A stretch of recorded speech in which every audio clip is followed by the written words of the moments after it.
The Moving Iron Podcast is brought to you by these great sponsors. Are you looking to value your equipment more accurately, target the right buyers and close more deals, reach your ideal customer? Then look no further. Fusable isn't just about ag data, it's about action. Our best-in-class solution empowers you to value your equipment accurately, make informed decisions, and find the perfect prospects. Ignite your dealership's growth at fusable.com/movingiron-podcast. Out in the field, every decision counts. You wouldn't plant without testing your soil, so why would you prospect blind? Introducing EDA, your one-stop shop for ag equipment intel. EDA goes beyond specs and prices. You get deep dive data on every piece of equipment like UCC filings that help track ownership changes and uncover potential sales leads. D&B firmographics, which help you understand the financial health and buying power of potential customers. Market trends that help you stay ahead of the curve, and insights on equipment demands and pricings. With EDA, you're not just looking at data, you're seeing opportunity. Find the right buyer, sell smarter, and build lasting relationships. Visit edadata.com for your free demo and unlock the power of knowledge. For over 80 years, Iron Solutions has been your go-to data source for ag dealers, lenders, and manufacturers. Get powerful appraisal and value forecasting tools that fuel profitable decisions anytime, anywhere. Get your free demo at ironsolutions.com. Iron Solutions, confidence in every click. Today, there are many ways to finance ag equipment, but nobody delivers simple, fast, or flexible financing like AgDirect. Learn more about your options to buy, lease, and refinance equipment at agdirect.com. Valley Transportation has been hauling ag and construction equipment across the country for the past 33 years. Call Parker at 800-657-4910 for all your trucking needs. At Valley Transportation, our goal is to help you reach yours. When you partner with Axon, you immediately gain access to a full range of products and solutions designed to meet the complex needs of today's grower. We carry all major brands and sizes of tires and wheels. We specialize in large diameter wheels for large equipment. We have one of the largest OEM replacement wheel inventories in North America. Known for extreme flotation setups, duals, and triples, we have wheels for all makes and models of tractors, sprayers, combines, and grain carts. If we don't have the wheel in stock, we'll custom build, sandblast, and paint in-house. There isn't a more vast inventory in North America dedicated to helping dealers move more iron. With facilities on the West Coast and in the heart of the Midwest, leverage our 230,000 square feet of indoor inventory to solve any problem a grower may have. Move more iron with Axon.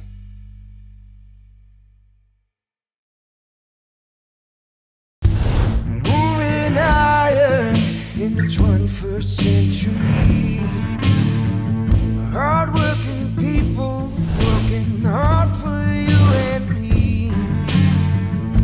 Moving iron time and time again. Through the years you'll find us here. Moving iron. Hello and welcome to Moving Iron Podcast. Marks with Shawn Hackett. Shawn Hackett is with Hackett Financial out of Boca Raton, Florida, and he's nice enough to come on and talk about what's happening in the marketplace. Shawn, how you doing? Doing pretty good, Casey. Real good. All right, let's talk a little bit about some South American weather. A lot of pressure down there right now on what's going on. Southern Brazil right now is having some pretty epic floods happening. You're seeing some other weather factors in the northern part of Brazil. So I guess talk a little bit about what you're seeing there, and are you starting to see that play into what the markets are thinking about as far as the Brazilian corn crops go? Yeah, we want to bring out the concept. We talk about this all the time to our subscribers, but something called marine heat waves. There are these parts, certain areas of the ocean where it just gets super, super hot versus everything else. And they create these extreme high pressure and low pressure systems that can create some extreme weather patterns that get stagnant. So that's what's going on in Brazil right now is we have this a marine heat wave off of the west coast of South America. And then we have cold air next to it. And it's creating this extreme high pressure system in the center north of Brazil where they're having record high temperatures, no rain at all. This is affecting second crop corn in a significant way. It's even affecting things like coffee and cotton that are trying to finish out down there as well. But the atmosphere's job is to, wherever something's going on, it has an equal and opposite reaction somewhere else. You have to offset it. An extreme high pressure system then leads to an extreme low pressure system next to it. And that's what we're seeing in southern Brazil. We're getting 10-inch, 15 inches of rain, bridges collapsing, houses flowing down the rivers, just really nasty conditions. And we're trying to finish up the soybean harvest down there. And that's, it's obviously not happening when you're getting that kind of rainfall. And not that that's like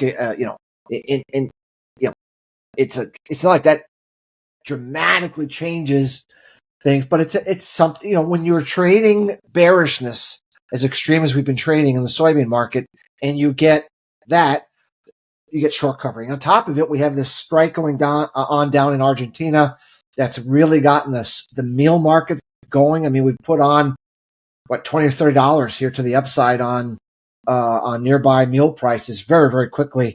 So the meal market normally drives soybean market. I mean, that's historically what's been going on.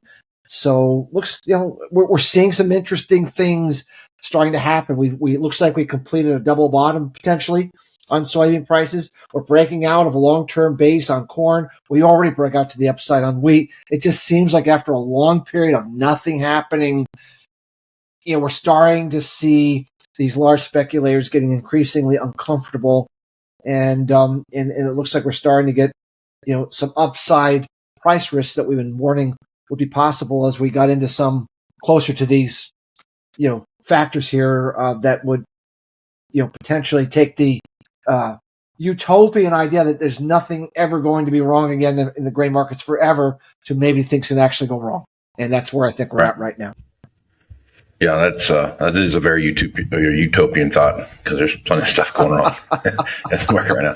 All right, so I guess one other thing you talked about before we started recording was that some of the weather models now are starting to show the cold air coming in May that you've been talking about here for the past 6 months. So talk a little bit about that. Last night, for the first time, and it's early, but the models flip around. Right. But for the first time, I saw multiple models last night starting to warn about a cold air mass coming into the Midwest somewhere around the middle part of the month.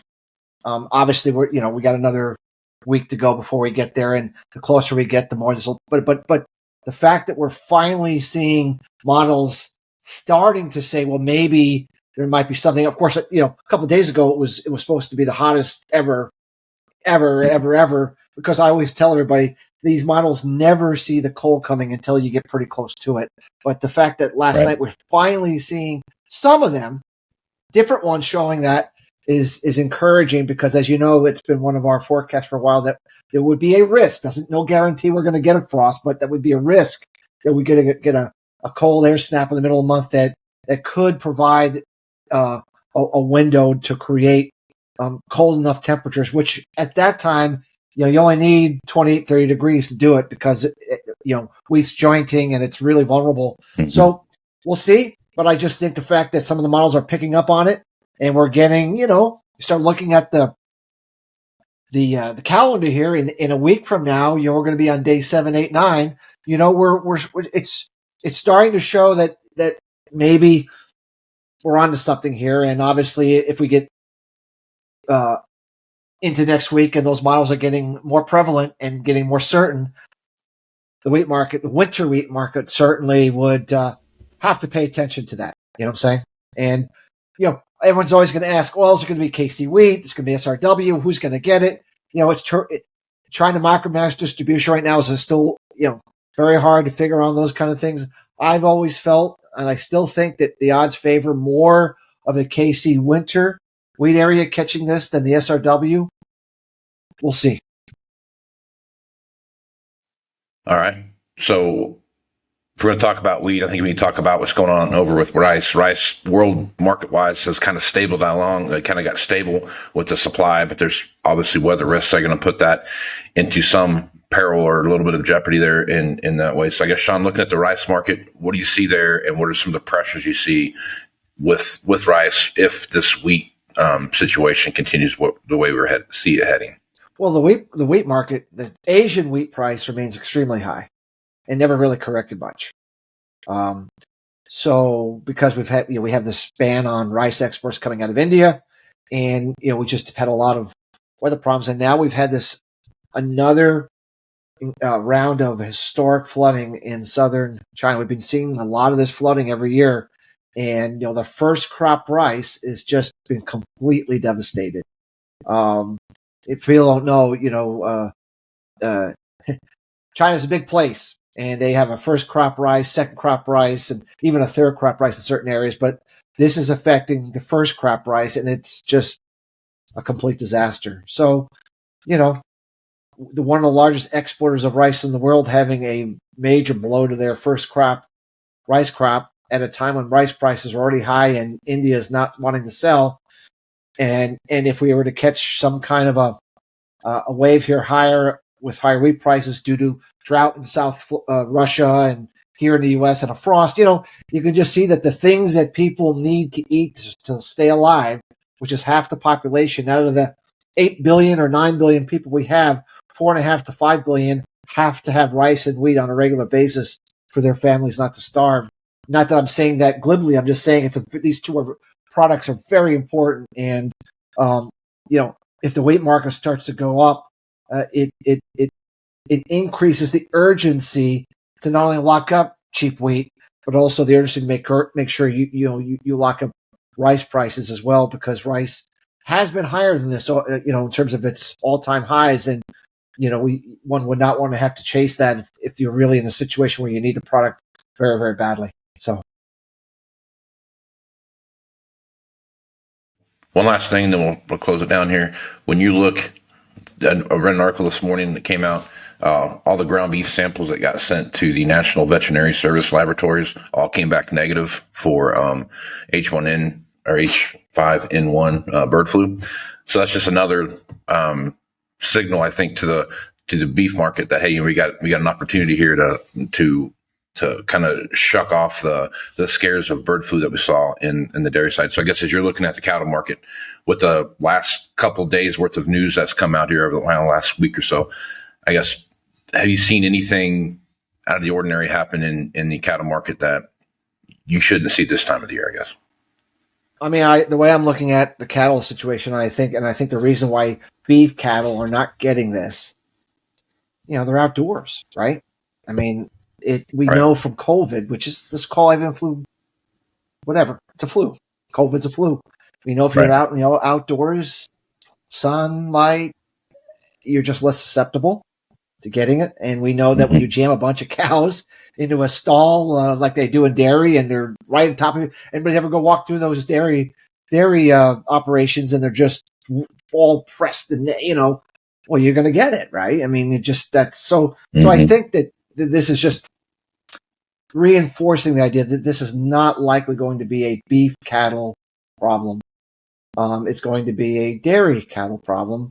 And what it also, we heard the other day is that pasteurization, according to the USDA, absolutely positively deactivates anti-fragments if that supply were to get into the marketplace. And they're testing, now they're going to be testing every cow before just to make sure. But if by chance some of it were to get in, pasteurization 100% deactivates, meaning you're not going to get sick. So I think we can safely say, within reason, that the demand side of the issue is not likely we're not going to get a demand side reaction to this. And I don't think we're going to get a mass herd liquidation event from dairy from this, meaning the dairy cows aren't dying from this. They're losing production significantly in the first 45 days, and then there's some residual loss for the next 3-4 months, but they're not dying.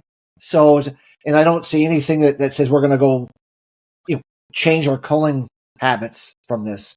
So I don't see that, oversupplying the low end of the beef market either. Bottom line is, I think from the cattle market, I think we can kind of take the flu off the table. I know Colombia did this, the ban, but I don't really see any reason for other countries to follow. And I think Colombia is going to reverse course given this information. And so to me, the cattle market still is based on its own fundamentals, which is too many animals on feed. The weights are up significantly year over year because of the warm finish to the winter and because we have cheap feed at the moment. and consumer behavior is retrenching. We're seeing a lot of indications that the consumer is pulling back due to economic reasons, and beef is not a very cheap item to put into your budget. So if you're going to try to remove something to reduce your budget, reducing your beef consumption is an easy way to do it. So I think beef has other reasons why it's going to probably remain stuck in neutral, going back and forth through the springtime. And right now we're going into a kind of a, heading south period of time, but I don't see anything. I think when the beef cutout price gets to 300 plus, the consumer says no way, and we get down to 265 on the beef cutout. The consumer says, okay, we'll buy a little. I think we're stuck in a wide-ranging sideways trading range for the foreseeable future. I don't think flu is going to change that dynamic right now. I think it's pretty clear. Cattle can move on as it was going to and not have to worry about this. I think that's where we're at right now. Okay, got a question from a listener here. The question is, are there any specialized investment vehicles like Gladstone Land Corporation, for example, with a focus on investment in farmland, olive trees, avocados, cocoa, bananas, etc., or production of gourmet dairy products like feta cheese, Italian-like cheeses, etc.? If yes, could Mr. Hackett name a few? The only one that I know that invests in tree crops, not necessarily everything that your caller mentioned, but a lot of tree crops, is the Gladstone Farmland ETF, trades publicly. It's a stock. I think the symbol's LAND, Larry, Alpha, Nancy, David. You have to remember it's a real estate investment trust, which means they hand back like 80. I think that by law they have to hand back 80 or 85% of all the income back to shareholders in a dividend payment. The problem with something like this is it's highly impacted by interest rates. When interest rates go up, real estate investment trusts fall because it's really they're generating a high dividend yield, and so the yield has to be competitive with competing rates of the 10-year bond. So if yields go up, these tend to go down, and vice versa. So, you have to kind of be a little careful about something like this. Because there's other factors that make it go up and down, not just interest rates, but interest rates are a huge portion because a real estate investment trust, by its very nature, is highly indebted. And periodically they have to roll over that debt. And if they have to roll over at a higher cost of capital, you got to really kind of time the interest rate cycle. If you think we're at a top in rates right now, then we might be coming down, let's say, for a while. Probably, this is probably something to take a look at. Overall, as you know, Casey, we broke the 35-year downtrending in interest rates, and it's a 35-year cycle down and up, which means we're now in a perpetual overall uptrending period for the next 35 years. Doesn't mean we won't have a down year and all, but overall, the interest rate trend is going against things like the real estate investment trust, which are highly yield sensitive. To me, it's just a short-term vehicle for trying to time interest rate moves if someone is very good at doing that. Other than that, I'm not sure this is a great place to be. The only other company that I know that invests in tree crops like cocoa and such is a company called Demetra. They don't trade publicly, but they do have a cryptocurrency called the Demetra. DMTR is the symbol. I'm not going to, explain to anyone how to go buy cryptocurrencies, but essentially a cryptocurrency value like Bitcoin or like Ethereum, people know these things. The value of it goes up as the network effect grows, meaning the more people that are using the medium of exchange, the more the demand for that exchange grows, and the more the value of that exchange grows. And that's why Bitcoin, goes up in value, or Ethereum has gone up in value because more and more people are using it and the network effect grows. Well, Demetria is the same thing, that they have this cryptocurrency that everybody in their network uses to buy fertilizer, to invest in avocado trees.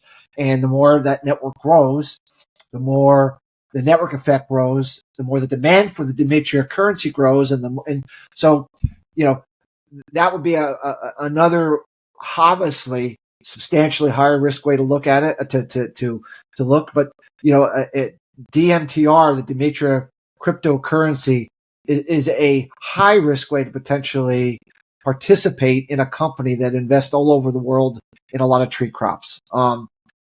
But obviously you have to be savvy. You have to understand that these cryptocurrencies go up, all over the place, and you have to be comfortable with that kind of volatility, and you have to be comfortable owning a cryptocurrency. This one you'd have to own in a crypto exchange, Casey. It's not something that has an ETF that you can trade like Bitcoin has an ETF that you don't have to buy it on a crypto exchange. So all that being said, that would be the only other thing I'm aware of that someone could participate in if they're comfortable with the increased risk of what a cryptocurrency type play involves. So. Right on. All right.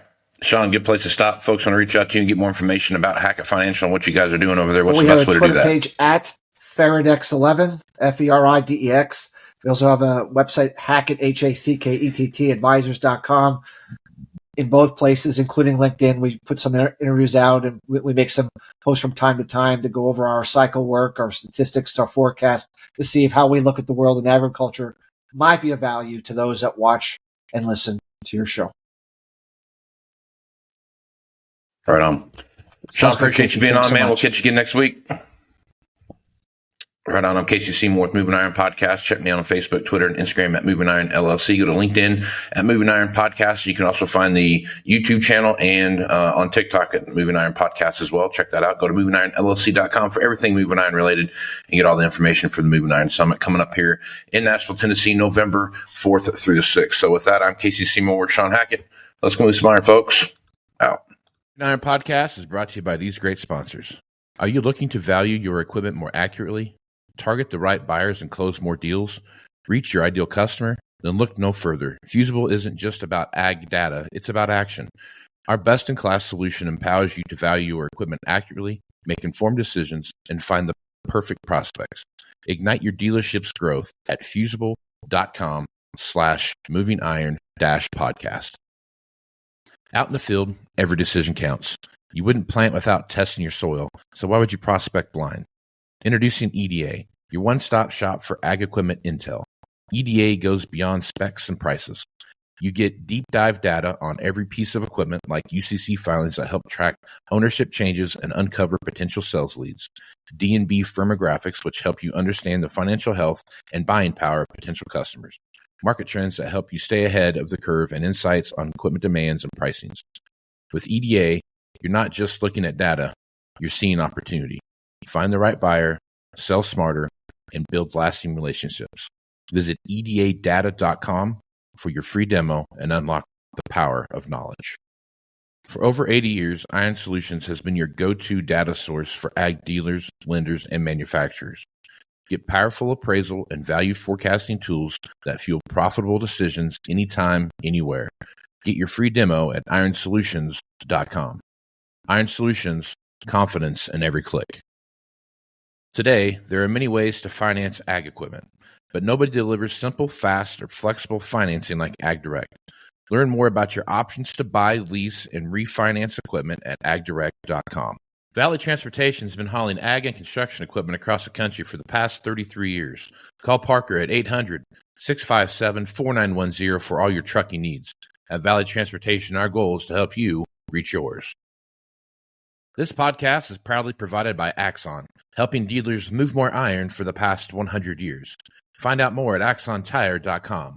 Move more iron with Axon. Moving iron in the 21st century. Hard-working people working hard for you and me. Moving iron time and time again. Through the years you'll find us here.